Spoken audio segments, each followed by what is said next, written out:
जागो रे देखो रे दुनिया ये देखो रे। तो हेलो दोस्तों, कैसे हो सभी।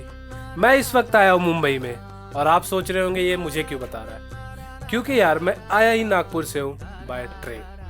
तो मैंने सोचा क्यों ना अपने इस जर्नी को रिकॉर्ड करें और खुद पे एक डॉक्यूमेंट बनाए मुंबई डायरीज करके। तो पहला चैप्टर आज शुरू होता है। बाय द वे मैं आपको बता दूं ये चीज होने वाली है स्टोरी टेलिंग में, एक प्रॉपर स्टोरी टेलिंग चलने वाली है, ठीक है। ना कि ये व्लॉग में इसे कह सकता हूँ ना कि कुछ, लेकिन हाँ मैं इसे ये कह सकता हूँ कि ये एक स्टोरी टेलिंग शो है जो कि आप देख रहे हो मन की बातें। तो शुरू करते हैं। भाई मैं जब सुबह उठता हूँ ना तो मुझे ये पता चलता है कि मेरी ट्रेन जो है वो 4 घंटे लेट है, जो कि एक्सपेक्टेड था क्योंकि मुझे रात में ही मैसेज आ रखे थे कि ट्रेन लगभग 2.5 से 3 घंटे लेट है।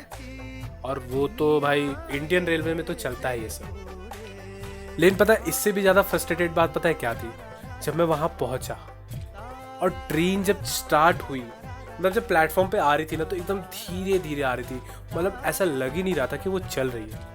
हाँ लेकिन वो चल रही थी। तो वो चीज़ इतना ज़्यादा मुझे फ्रस्ट्रेट कर देती है। और फिर मैं जब चढ़ता हूँ ट्रेन के अंदर तो वहाँ एक कलेश हो जाता है। और वो कलेश पता है क्या होता है, मेरी एक अंकल के साथ सीट को लेकर झगड़ा हो जाता है। हाँ वो तो ऑब्वियस सी बात है भाई, इंडियन रेलवे में तो होता ही, क्योंकि जनरल डिब्बे वाले लोग कई कई आके बैठ जाते हैं जो कि कंफर्म सीट रहती है। तो वो भी वैसे ही आके थे और फिर साथ में मुझे मेरे पापा छोड़ने आए थे, तो वो भी थोड़ा सा बहसबाजी हो जाती है, लेकिन फिर सब सॉर्ट हो जाता है, सब ठीक हो जाता है। फिर उसके बाद पता नहीं क्यों मुझे नींद आने लगती है। हाँ थोड़ा सा रात में एक्साइटमेंट के कारण सो नहीं पाया था, क्योंकि फर्स्ट टाइम जा रहा था यार। मतलब मुंबई शहर ही ऐसा है, बहुत ज़्यादा खूबसूरत। हाँ लेकिन गंदगी भी थोड़ी थोड़ी है वहाँ पे। फिर मैं सो जाता हूँ, लेकिन फिर जब मैं थोड़ी देर बाद उठता हूँ और गेट के पास जाता हूँ, भाई साहब मैं बता रहा हूँ मानसून में महाराष्ट्र बहुत ज़्यादा प्यारा लगता है। लिटरली मैं आपको बता रहा हूँ, व्यू जो थे वहाँ के बहुत ही ज़्यादा अमेजिंग, मैं बता नहीं सकता। सिर्फ आप जो क्लिप्स चल रही है ना वो क्लिप्स देखते रहो, ठीक है।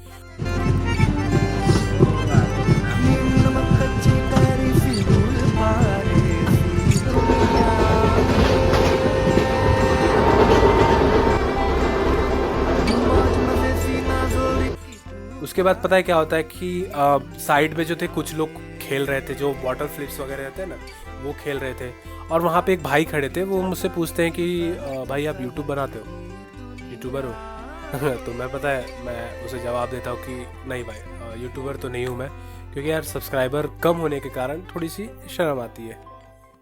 तो कह रहा हूँ मैं आप लोगों को बता रहा हूँ कि सब देख रहे हो सब्सक्राइब कर लो, ठीक है, शेयर ज़रूर करना।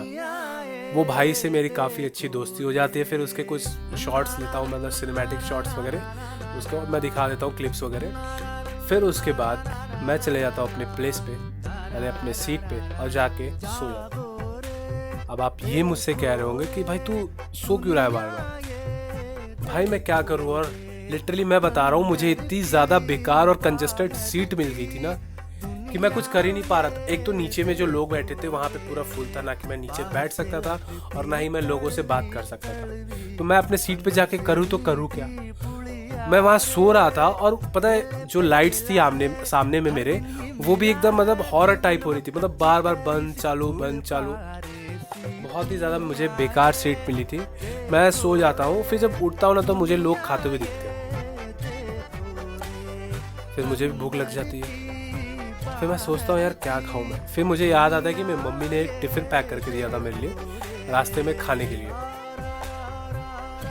फिर मैं वो निकाल के खाता हूँ। फिर मुझे एक बात ध्यान में आती है कि मैंने सुबह सुबह मम्मी को कहा था कि मम्मी मेरे लिए उतना ज़्यादा खाना मत पैक करना, थोड़ा सा ही करना।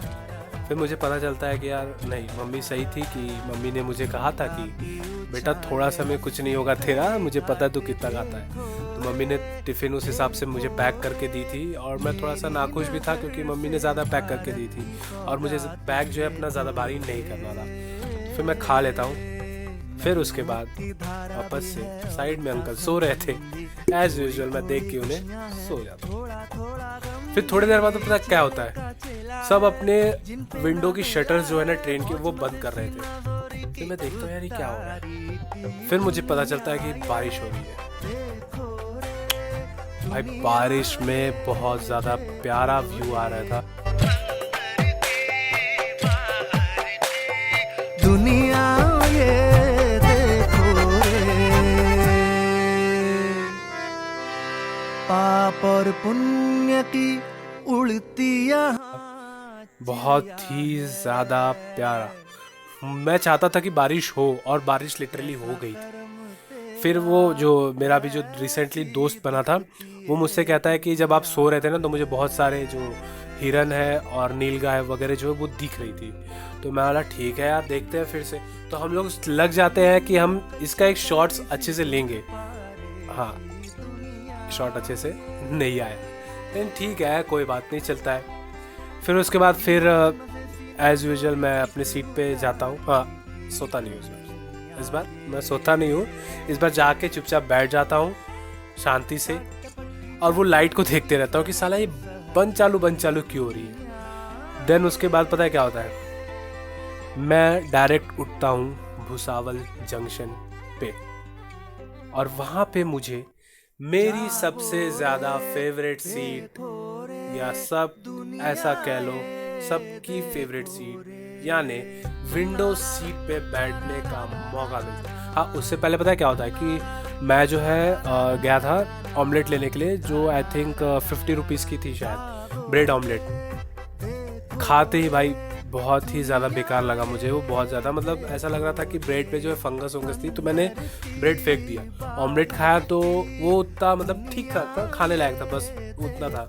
फिर मैं विंडो सीट पे बैठ जाता और कुछ नहीं करता हूँ। 2 से 3 घंटा सिर्फ व्यू देखता हूँ और बिल्कुल कुछ भी मतलब कुछ भी नहीं करता। फिर उसके बाद क्या होता है कि मैं अपने सीट पे वापस चले जाता हूँ और वहाँ जाके नॉर्मली बैठ जाता हूँ फिर से, क्योंकि वो जो अंकल थे जिनकी सीट थी वो आ गए थे। वो बोल रहे थे कि बेटा मुझे सोना है, क्योंकि ऑब्वियसली भाई 9-10 बज रहा था लगभग, तो वो सो जाते हैं। फिर उसके बाद मैं जो सीट पे अपने चले जाता हूँ और वहाँ जाके नॉर्मल बैठे रहता हूँ और शायद वो आता है क्या बोलते हैं उसे, खीरा आता है तो मैं वो खाता हूँ और पॉपकॉर्न जो लिया रहता है उसे थोड़ा सा फिनिश करके नॉर्मल बैठ जाता हूँ। फिर आता है दादर।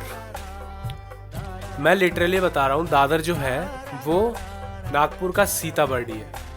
जैसे सीताबर्डी में यहाँ पे सारे प्लेटफॉर्म्स आके मिलते हैं, ठीक है, तो मुंबई में भी वैसा ही था। मुंबई में कैसा था कि जो लोकल्स थे ना वो दादर से क्रॉस होते ही है, ठीक है, तो वो चीज़ वहाँ पे थी। जैसे नागपुर में सीताबर्डी है वहाँ भीड़ रहेगी ये रहेगा, तो दादर में भी वैसा ही था, भीड़ ऑब्वियसली बात भीड़ रहती है। फिर उसके बाद पता है क्या होता है कि वो जो दोस्त बना था मेरा वो आता है मेरी सीट पे और मुझे बोलता है कि भाई एक काम करो तुम आ जाओ मेरे पास, क्योंकि हम दोनों को CSMT पे ही रुकना था, छत्रपति शिवाजी महाराज टर्मिनस पे। तो वो बोलता है कि भाई आ जाओ इधर, सीट पूरी जो है वो खाली है। तो मैं बोला ठीक है भाई आ जाता हूँ। तो मैं चले जाता हूँ उसके पास बैग वैग अपना सब लेके।